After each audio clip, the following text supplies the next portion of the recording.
"If I share my cookie, will you stay?" asked the CEO's little girl to a poor single mom on the plane. The early morning flight from Boston to Denver was quiet, the cabin dim with soft gray light filtering through half-drawn window shades. In economy class, passengers settled in, some dozing, some with books or earbuds.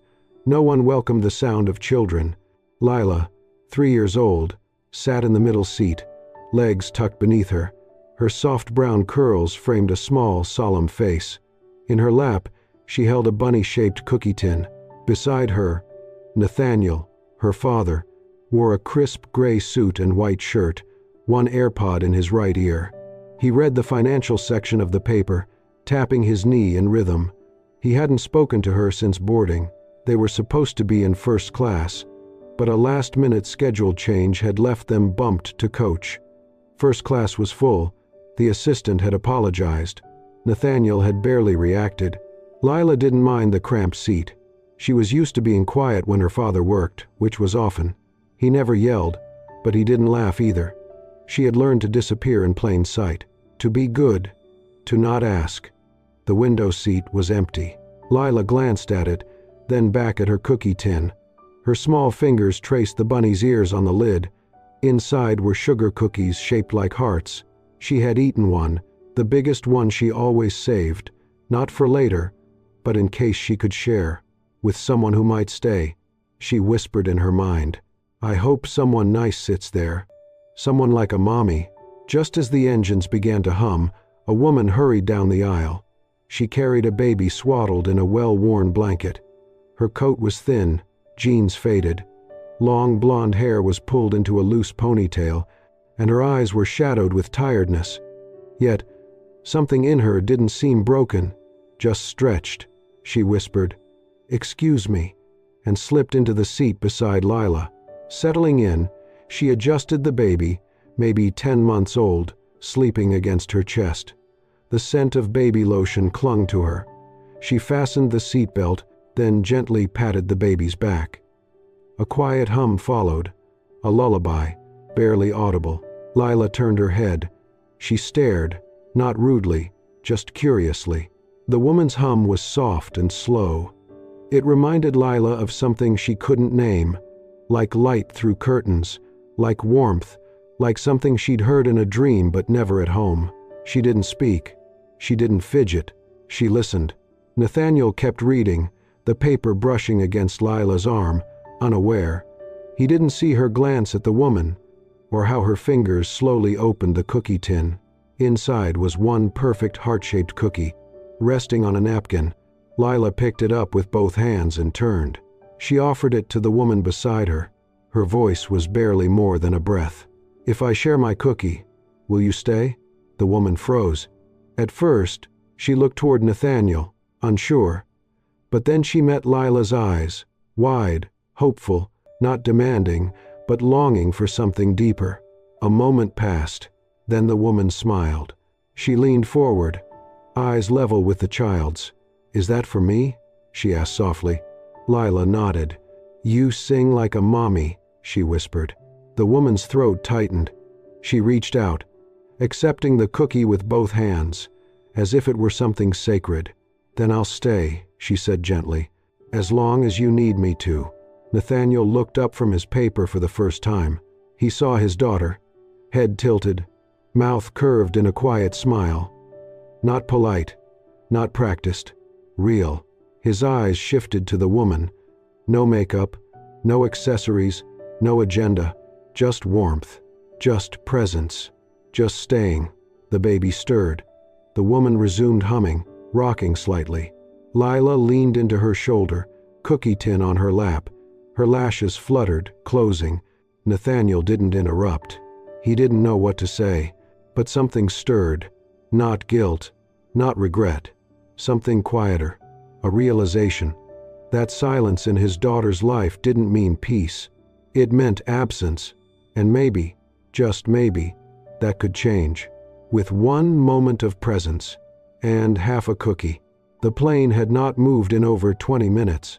A soft ding sounded overhead, followed by the captain's voice. "Apologies, folks. We've encountered a minor mechanical delay. We'll be holding on the runway for approximately 1 hour." A groan passed through the cabin. Someone sighed loudly behind them. A baby started crying several rows up. The recycled air inside the plane felt warmer now, heavier. Nathaniel shifted slightly in his seat. He checked the time. Again. Then he returned to scrolling through headlines on his phone, trying to stay focused on the market updates, on anything that was not this enclosed, increasingly restless space. Beside him, Lila had not moved. She was still nestled close to the woman in the window seat, the stranger who had accepted a half cookie with more grace than most people accepted a job offer. Haley, her name was. Nathaniel had caught it earlier when a flight attendant addressed her. Now Haley was bouncing a little, trying to soothe the baby on her lap, who had begun to fuss. Haven squirmed and let out a thin, persistent wail, not loud, but rhythmic, with the determination only babies possess when they are overtired and confused. Haley murmured something softly and reached into her diaper bag, one-handed, pulling out a small formula bottle.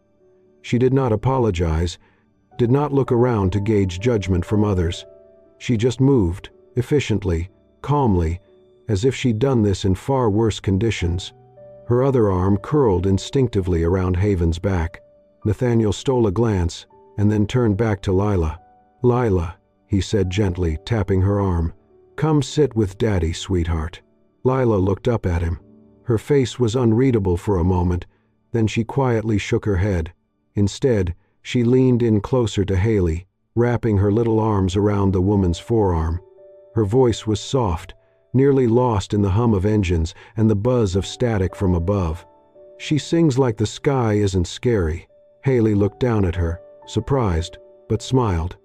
With one hand still holding the bottle for Haven, she reached the other over and brushed a stray curl from Lila's forehead. Then, almost without thinking, she resumed humming the same lullaby from earlier, faint, soothing, full of something Nathaniel couldn't name. Nathaniel sat back slowly. The moment felt like a mirror held up to something he had not wanted to see. His daughter had always been well-behaved, quiet on command, still during dinners with clients, always buckled, brushed, on time, but never like this, never curled up against someone's arm simply because it made her feel safe. He watched, and for the first time, felt unsure. Had she always looked so small in airplane seats? Had her voice always sounded that unsure when she asked for comfort?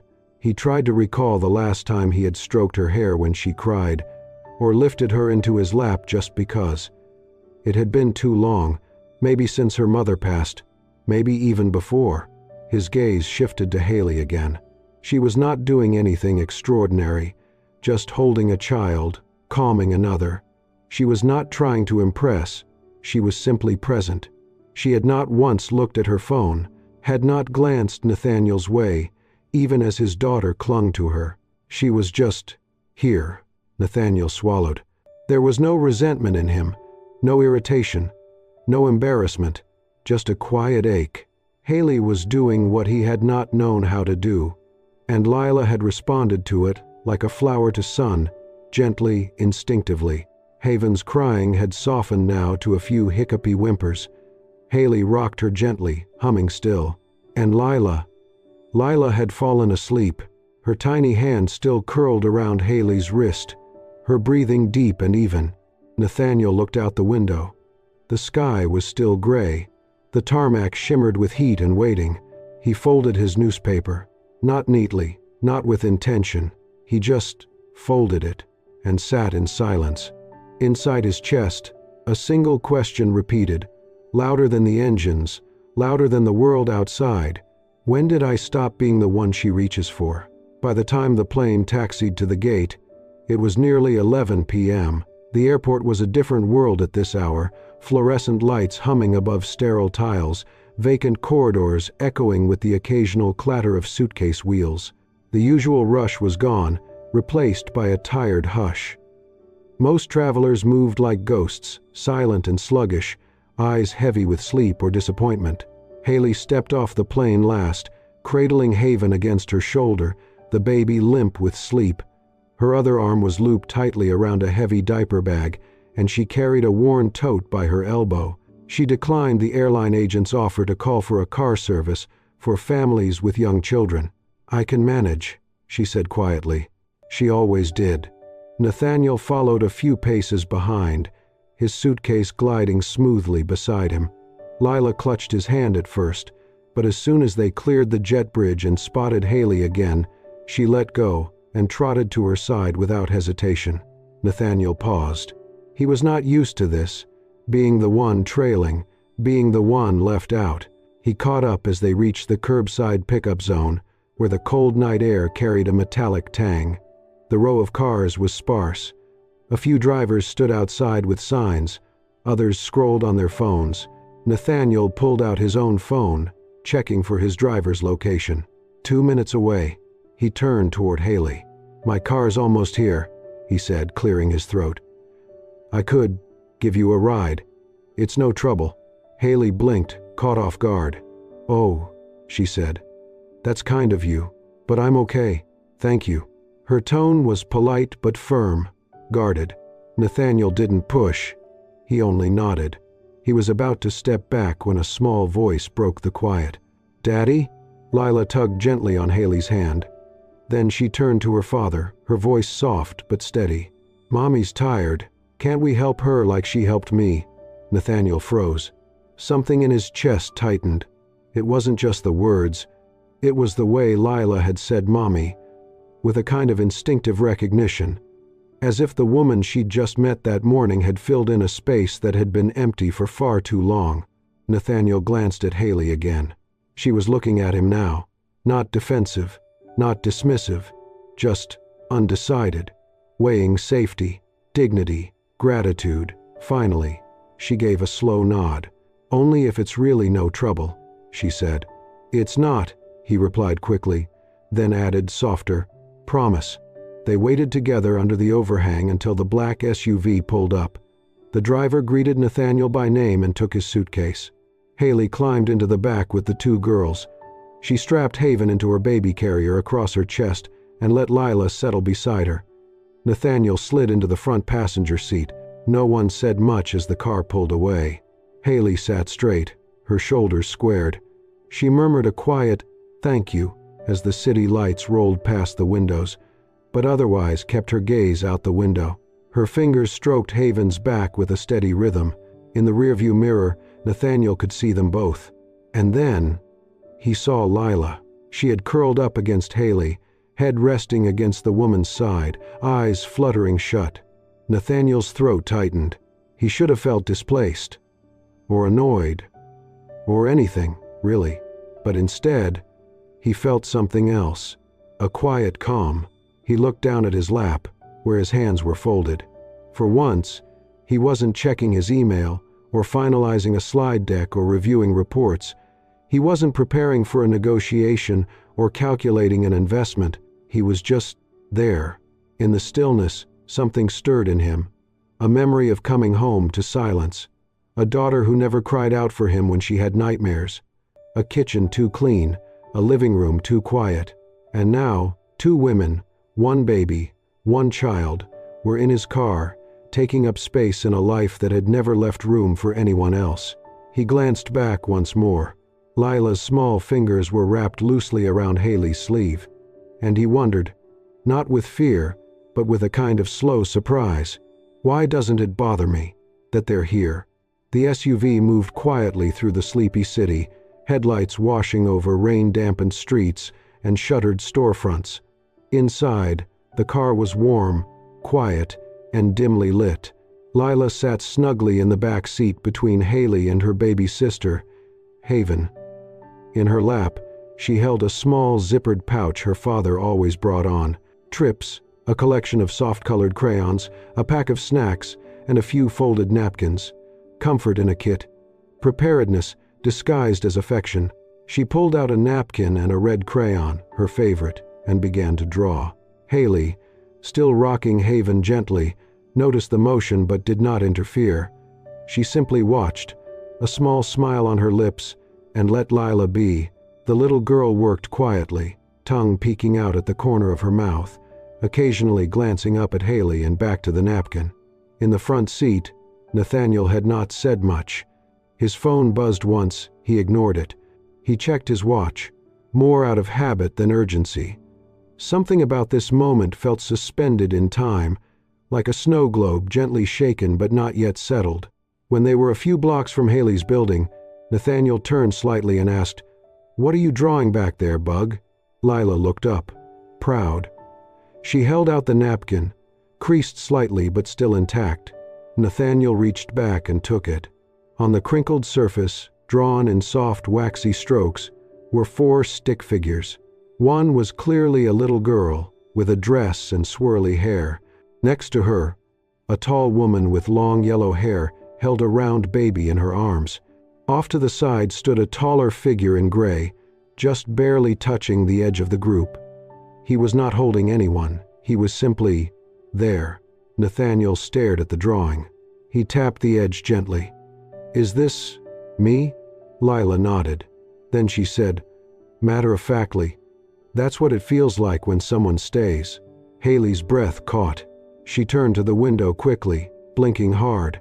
Her throat tightened. Nathaniel did not speak right away. He stared at the little figure on the napkin, at the slight distance between the man and the others. He had not been drawn out, but he had not been drawn in either. He looked down again, tracing the lines with his thumb. No lavish declarations, no childlike, "I love you." Just a soft, sincere truth spoken in the only way Lila knew how. She had captured what he had been too busy, too distracted, or too detached to see. He folded the napkin carefully along its creases. Then, rather than toss it aside or leave it on the seat as he often did with Lila's doodles, he slipped it into the inner pocket of his suit jacket. Haley noticed that. She caught it in the rearview mirror, the way his hand lingered a moment longer after placing it there, as if the napkin were not a child's sketch but something fragile, something worth keeping. She looked at him, then at Lila, now resting her head once again against her arm. Nathaniel's expression was softer now, less guarded, not aimed at anyone in particular, just softened. Not because of her, but because, for the first time in a long time, he had really seen his daughter, and he had been moved. The SUV pulled up to a small apartment building, its brick exterior shadowed under a flickering streetlight. The driver announced softly that they had arrived. Nathaniel turned to Haley. "Would you like help with the bags?" Haley shook her head, still quiet, still steady. "We're good, thank you again for the ride." Lila didn't speak. She simply hugged Haley's arm once more before sliding out behind her. Nathaniel stayed seated as the door closed. He touched the pocket of his jacket lightly. It rustled faintly beneath his hand. Just paper and crayon. But maybe something more. The next morning, the sky was still painted in early gray when Nathaniel walked out of the elevator, phone in hand, already speaking to his assistant. His schedule was tight, but not impossible. He passed by the apartment building lobby where Haley was adjusting Haven in her carrier, gently bouncing her to sleep. He paused, then turned back. "My driver can take you today," he said, voice level, offering without insistence. "Every morning if you'd like. It's no trouble." Haley glanced up, startled, then smiled politely, shaking her head. "Thank you. But I do not want to trouble anyone," she said softly. It was not pride. It was principle. She had learned long ago not to rely on help that might not be there tomorrow. Nathaniel gave a small nod. He did not push further, but something about her quiet refusal lingered with him longer than expected. That afternoon, Haley stood in front of a bathroom mirror with her hair pulled back and her best shirt ironed carefully. It was not much, faded navy with pearl buttons, but it was clean, presentable. She had a job interview for a part-time administrative assistant role.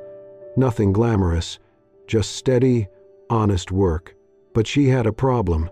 The childcare center had called that morning to say they were short-staffed and could not take Haven. No backup, no neighbor to ask, no one she trusted.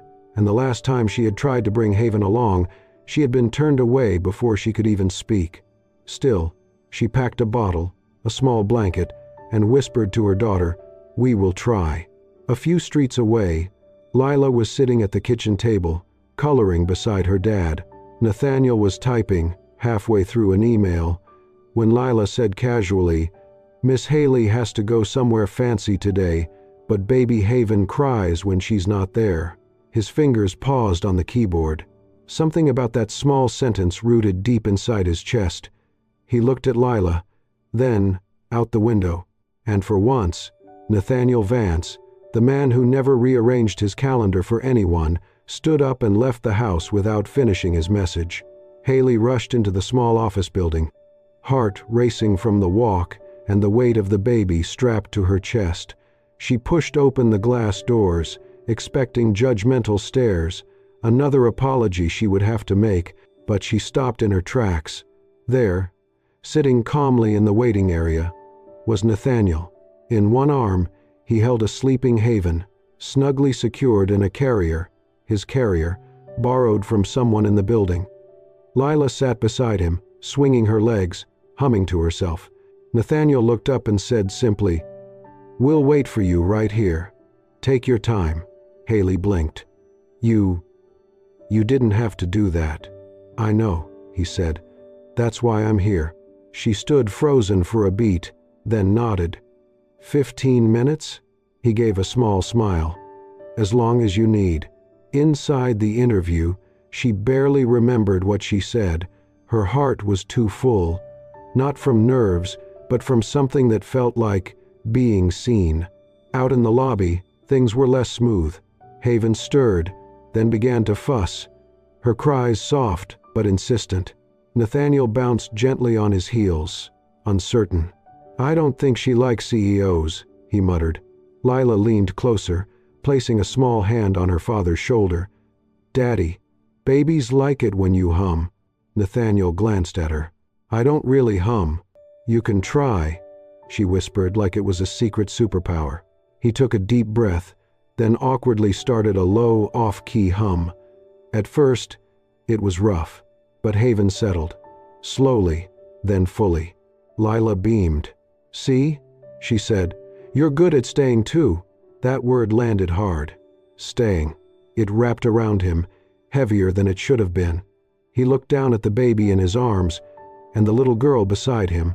For a moment, he did not feel out of place. When Haley returned, she stopped in the doorway. Nathaniel sat in the middle of the waiting area, hair slightly mussed, the baby asleep on his chest, Lila tucked into his side. He looked nothing like the man she first met on the plane, and everything like someone who belonged here. She stepped forward, touched his shoulder. "Thank you," she said softly. "No one's ever believed I was worth showing up for." Nathaniel looked up, eyes steady. Maybe they just never looked close enough. She smiled, a small, tired, grateful smile. Something in both of them had started to thaw, and it began. Not with a job offer, but with a quiet decision to show up anyway. It was Lila's idea. "I want to thank Miss Haley," she declared one morning, her cheeks flushed with excitement. "We should have a picnic." Nathaniel looked up from his laptop, eyebrows raised. "A picnic?" "Yes," Lila nodded. "With cookies, and apple juice, and crayons, so we can draw." She was already pulling a lunchbox from the cabinet and carefully placing 2 chocolate chip cookies inside. "One for me, one for her," she explained. Nathaniel closed his laptop. There was a board meeting in 2 hours and a client dinner that evening, but none of that felt as important. "Okay," he said. "We'll make it happen." They picked a quiet spot in the park, under a tree that filtered soft afternoon light. A light breeze rustled the leaves. Nathaniel spread the blanket while Lila unpacked with purpose, placing the cookies in the center, lining up juice boxes, and setting out a small pack of crayons. Haley arrived, pushing Haven's stroller. Her steps were hesitant. She wore a faded sundress and a well-worn denim jacket. The diaper bag slung over her shoulder was fraying at the seams. The stroller squeaked with each step, but before she could worry too much, Lila ran toward her and threw her arms around her legs. "You came," Haley laughed, bending down to hug the little girl tightly. "I wouldn't miss it." "Come on, you sit here," Lila said, dragging her toward the blanket like it was their weekly ritual. Haley glanced at Nathaniel, who smiled and gave a small nod. She settled onto the blanket, pulling Haven into her lap. Despite herself, she began to relax. For a while, everything was simple. They talked. Lila showed Haley her drawing, 4 stick figures, a tall man, a woman with long hair holding a baby, and a little girl in the middle smiling big. Lila scribbled hearts all around them. Nathaniel watched from his spot on the other side of the blanket. He did not interrupt. He just listened. Then came the cookie. Lila opened the lunchbox and carefully took out a chocolate chip cookie. With tiny fingers, she broke it into 2 pieces. She held one half toward Haley. "If I share," she said solemnly, "will you stay at the picnic a little longer?" Haley stared at her, touched by the innocence and depth in that simple question. Her throat tightened. Lila was not asking her to stay for a picnic. She was asking her to stay in her life. Haley accepted the cookie with both hands, her voice soft but warm. "I would love to stay." Lila beamed. Nathaniel watched it all from a short distance, feeling something settle and unsettle inside him at once. There was Haley, laughing with Lila, rocking Haven with a natural rhythm, her hair catching the late sun. Lila rested her head on Haley's shoulder, eyes content, heart full. That should have been him. That should have been his shoulder, his arms holding their daughter in moments of fear or calm. But instead of feeling replaced, he felt something else, hope, because Haley had not taken his place. She had shown him how to earn it. As the picnic wound down, Lila curled up beside Haven, scribbling another drawing. The light was fading, and the park was quiet. Nathaniel stood, brushing crumbs from his slacks. He walked to where Haley sat, her legs folded beneath her, hair loose from the breeze, a peaceful kind of tired on her face. He cleared his throat. "Would it be strange," he asked, his voice careful, "if I asked you to stay longer too?" Haley looked up. It was not a flirtation, not a proposition. It was an invitation, a real one. Her cheeks warmed. She looked at the children sleeping beside them, then back at him. There was uncertainty in her eyes, but also something else, trust. She nodded.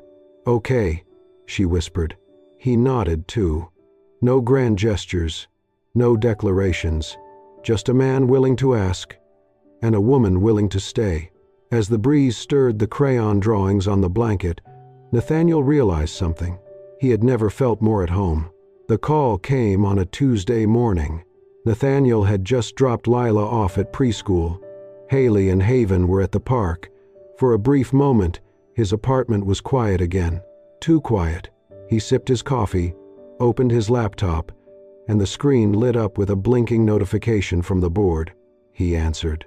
The voice on the other end was cheerful, direct. "Nathaniel, we want you in Singapore. 6 months. Build the Asia branch. You're the only one we trust to lead it." It was not a question. It was a compliment, a reward, the kind of opportunity people like him were meant to chase. He thanked them, promised to review the logistics, and ended the call. Then he just sat there. Later that afternoon, Haley texted him a photo. Haven asleep on her chest, Lila curled next to her on the park bench, half a cookie in her hand. "We found some sunshine," the message read. Nathaniel stared at it for a long time. He did not respond. For days, he carried the weight of the decision like a briefcase he could not put down. He went to meetings, drafted reports, but his mind was always somewhere else. He did not tell Haley. He did not want to see her eyes change, see that guarded wall come back up just when she had started to let it down. And he could not bear the thought of Lila waking up in a city 12 hours ahead, asking why Haley was not there. On Friday evening, as he reviewed flight schedules and apartment listings in Singapore, a soft knock came at his door. Lila. She was in her pajamas, Mr. Marshmallow Bear tucked under one arm. "I brushed my teeth," she said. He smiled. "Good job, sweetheart." But she did not leave. She stood quietly in the doorway, her eyes searching his face. "Are we going away?" she asked. Nathaniel froze. "What?" "I heard you on the phone," she said softly. About Singapore. Her voice was small, brave. If we go, she paused, hugging her bear tighter. Will she still stay? It was not just a question. It was a plea. Nathaniel knelt down to her level, heart pounding.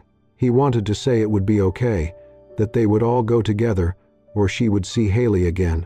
But none of that felt true, because the truth was, he did not want to leave. He did not want to be the reason Haley stepped back. He did not want to rip Lila away from something that finally made her feel safe. He cupped her cheek gently. Do you want her to stay? Lila nodded, eyes wide and wet. So do I, he said. That night, after Lila had fallen asleep curled up next to her bear, Nathaniel sat alone at the kitchen counter. He pulled up the flight itinerary again, hovered over the confirmation button, and then closed the browser. He opened a new email. Subject: Singapore expansion. Body: I appreciate the opportunity, but I believe my contribution is needed closer to home. He hit send. It was the biggest decision of his career, but it felt right. As he stood to turn off the lights, his phone buzzed. A photo from Haley. Lila, asleep on her lap again. I think she's starting to dream better, the message read. Nathaniel smiled. So was he. It was late afternoon when Haley stepped into the park. The light was soft, gold-tinged, stretching long shadows over the grass. Autumn leaves rustled in the breeze, and Haven stirred lightly in her arms, blinking up at the sky. Nathaniel stood by a bench under the old elm tree, one hand in his coat pocket, the other holding something carefully wrapped in a folded napkin. Childish drawings scrawled across it in crayon. A sun, a stick-figure family, a smiling bear. She recognized Lila's handiwork instantly. He smiled when he saw her. Haley approached, brushing a loose strand of hair from her face. You said to meet you here. Everything okay? Nathaniel nodded once, then held out the napkin-wrapped bundle. I brought something, he said. Haley tilted her head. What is it? He carefully unwrapped the cloth. Inside was a single chocolate chip cookie, slightly cracked, slightly warm, half-baked, imperfect. But it looked familiar. Haley blinked. Nathaniel met her gaze. If I share this, he said softly, will you stay? It was not a grand gesture, not a proposal, not a promise sealed with gold or diamonds, just a question, an invitation. Haley looked at the cookie, then at him. His eyes were clear, unguarded in a way she had never seen before. He was not asking her to be anything more than what she already was. He was not offering perfection, only presence, only choice, only staying. Haley exhaled slowly, and a smile broke through, small but full. She reached out, took the cookie, then took his hand. I'm here, she said. I think I've been here for a while. Nathaniel's hand tightened around hers. From across the park, Lila's voice called out. Daddy. She said yes, right? Right? Lila came running toward them at full speed, arms outstretched like an airplane. She flung herself into Haley's legs, then turned and hugged Nathaniel's waist. I knew it, she shouted, bouncing. Now we can all have cookies forever. Haley laughed, her head falling lightly against Nathaniel's shoulder. Haven giggled in her arms, reaching toward Lila's flying hair. In that moment, beneath a tree, with crumbs in their hands and a sunset behind them, they looked nothing like the polished pictures of a perfect family. There was no white picket fence,